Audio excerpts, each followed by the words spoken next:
જય માતાજી મિત્રો, જય શ્રી રામ મિત્રો. આપણે ફાઇનલી વાઈ દીધી ખેતરમાં ફર્યું તો મિત્રો. આપણે ઘણા દિવસથી બ્લોગ બનાવ્યો નહોતો એટલે આપણે પહેલો પણ બ્લોગ બનાવ્યો ખેતરમાં આવ્યો અને અત્યારે મગફળી વાઈ દીધી છે મિત્રો. તો આ મિત્રો અહીંયા લાકડો છોડવાનો છે મિત્રો, જોઈ લો. હવે કેમ કે ખેતરમાં હા સવાઈ ગયા છે, કેમ કે ખિસકોલી પક્ષી થઈ જાય છે. તો આપણે આગળ જોઈએ કે ખેતરમાં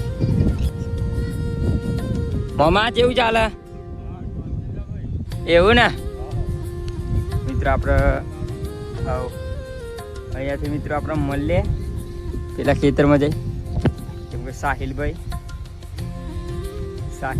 અને કિશનભાઈ ઉપર ચડીને લાકડો તોડે. કેમ કે મિત્રો આપણે આમાં ફરી વાઈ છે એના ગોળ ભંતર મિત્રો લાકડો ચોડીને તાર મારવાના છે. તાર મારવા માટે મિત્રો આપણે લાકડો કાપો સાહિલભાઈ ને કિશનભાઈ. તો મિત્રો જો આ તાર માટે છે એમ. આ ખેતર પણ આપણું જ છે મિત્રો, જોઈ લો. આમાં ફરી ઉગી ગઈ છે મિત્રો. જો મિત્રો આમાં ફરી ઉગી ગઈ છે, તમને બતાવી દો. જો આમાં ફરી ઉગી ગઈ છે મિત્રો. આમાં જોઈ અને હવે તમને બતાવવા જઈ રહ્યા છે અમે ફર્યું તો જોરદાર બતાવી દઈએ તમને. જો સાહિલભાઈ અને કિશનભાઈ જુઓ મિત્રો, તાર બધવાના છે મફળી આવી છે એટલે ઉપર આપણે પેલી છાપરીમાં ઘર બનાવ્યું હતું મિત્રો ઝાડ ઉપર. એ મિત્રો તોડે છે તારી, કેમ કે એમાં લાકડો લેવાનો તાર બધવા માટે. તો મિત્રો આપણે મળીએ તો અગાડી જાય. તો મિત્રો ફાઇનલી આપણે અહીં બીજા ખેતરમાં આવી ગયા છે. તમને બતાવી હતી મફળી કેવી ઉગી મિત્રો.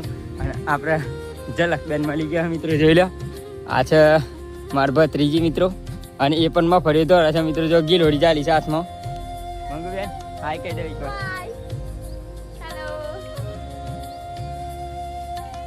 મિત્રો મારા પપ્પા બોલાવે છે. લાકડો સરવાનો કહે છે. તો મિત્રો હવે લાકડો તો કઈ છોડી દઈએ, તાર મારી દઈએ એટલે રાત્રે ભૂંડરો આવવાના મિત્રો. અને વિચારે નામાં ફર્યું તો મિત્રો જોઈ લો, આ ખેતરમાં તો ઉગી જાય એમાં ફર્યું મિત્રો. વિડીયોને લાઈક, શેર અને સબસ્ક્રાઈબ કરવાનું ભૂલતા. જય માતાજી મિત્રો, મળીએ આપણે ફરીથી.